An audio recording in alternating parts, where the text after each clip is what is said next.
Happy to be joined by title challenger Cat Zingano. Cat, fight week is here, title fight on the line. Just how excited are you first off to be a part of this card and have this mega fight with Cris Cyborg finally come to fruition? It feels like a long time coming. Definitely done a lot of training for this, a lot of years of thinking about this, you know, so it's cool that it's finally here and definitely happening in my town that I live in. Yeah, absolutely.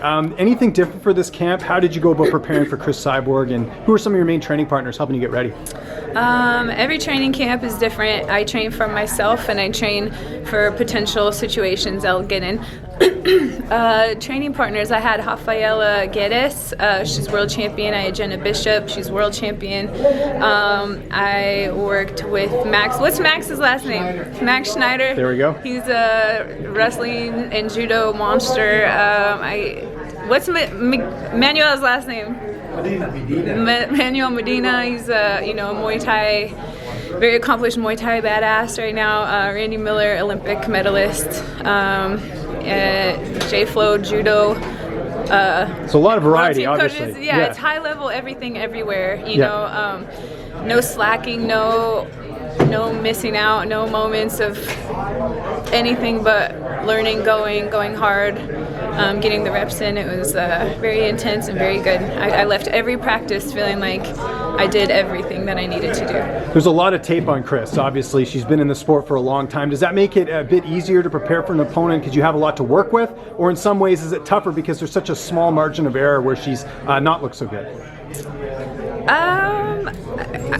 I don't feel like she's, like, with no disrespect to everybody that she's fought, I don't feel like she's fought anyone of my caliber.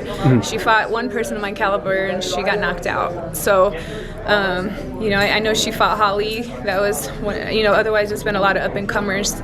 And you know, so I don't really feel like she's had to go against anyone like me. And you know, so it's a little different there. Yeah, she's got a lot of tape, but not a lot of tape against people like me. Do you look at the betting odds at all going into a fight like this? I know she's the favorite. Does that bother you, or is that something you don't even worry about now? No, I don't know. I don't care. Yeah. How is it different fighting at 145 compared to 135? Obviously, your UFC run, it was mainly in that weight class. Is it? You know, aside from not having to cut the extra weight, I'm sure in there you feel different. It's nice to not have to cut the weight.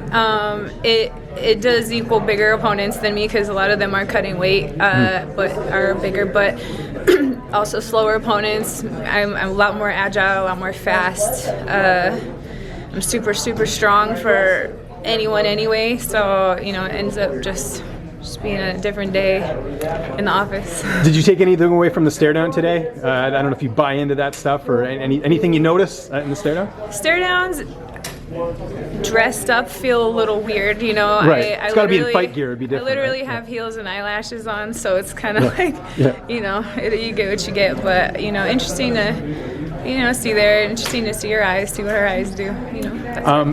How do you see the fight playing out on Saturday? I know you feel like you're going to get your hand raised, but how do you envision the fight unfolding? I have a great plan. You know, I've worked a ton of things, and everything is narrowed down to what I want, and I'm pretty excited about it. All right, thanks so much for the time, Kat. Really appreciate it.